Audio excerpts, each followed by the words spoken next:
All right, we're going to continue on talking about the rebellions of Upper and Lower Canada. But before we do that, let's review everything so far. So currently, we've talked about the Constitutional Act of 1791. So this created Upper and Lower Canada. So the Upper Canada was predominantly English speaking, and Lower Canada was prominently French speaking.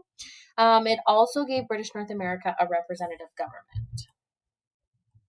So how does this representative government work? So if you're part of a community filled with other people who want to say in what the laws are passed and how your community or city is run. So basically it's having a say in how decisions are made. So everyone in your community can vote and elect a representative to be part of that government to help make these laws and decisions on your behalf. So a representative government means that you've selected somebody from the community to represent you and your wishes in the government. Sounds like it's a pretty good thing. So take a look at this chart, study this chart in detail. If you can see how the representative government actually works, is you'll have a governor that will have underneath him an executive council and a legislative council. And basically these are English speakers in Upper and Lower Canada, and they basically help the governor make a decision. What's super important about this graph is that line in between the governor and his council and the legislative assembly. So if you see this line, you can see that underneath it you have what the legislative assembly is, and those are those that are elected by the voters. So those people who are chosen by everybody in the community to be their representative.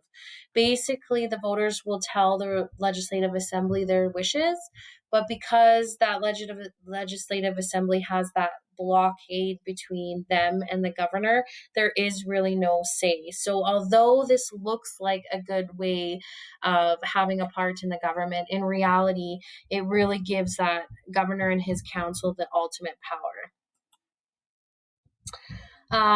So how did it actually work in the colonies? So each colony in British North America had this form of government. So Upper Canada, Lower Canada, Nova Scotia was established, Newfoundland, PEI, and New Brunswick. And the governor had the ultimate say in what laws and decisions were passed. So this person would be kind of equivalent to what we say today with our prime minister.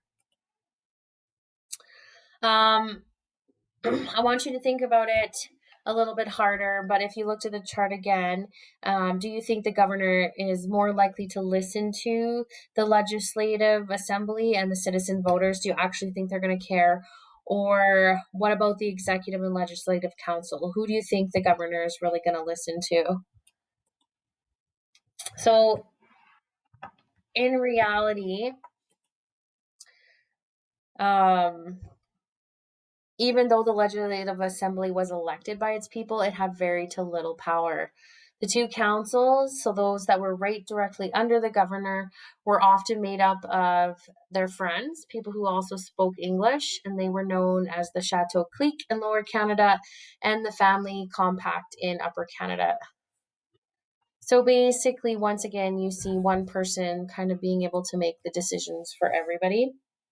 So this leads the colonists to believe it was unfair to have a governor chosen by Britain controlling affairs in British North America. So by 1830, colonists in both Upper and Lower Canada had enough of this system. So they're starting to get angry with the way that the government is going. This eventually leads to a rebellion in both Upper and Lower Canada, but first we're going to talk about the rebellion in Lower Canada.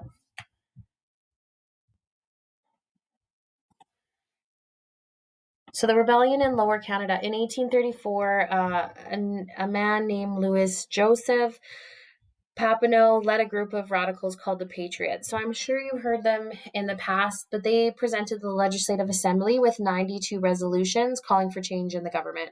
So anytime you see resolutions, that means that those are 92 things that they want changed in the way things are run. In 1837, 3 years later, the British government rejected all 92 resolutions. So basically, they told the rebellion too bad. So Papineau, he travels throughout Lower Canada, and he actually urges the colonists to take up arms.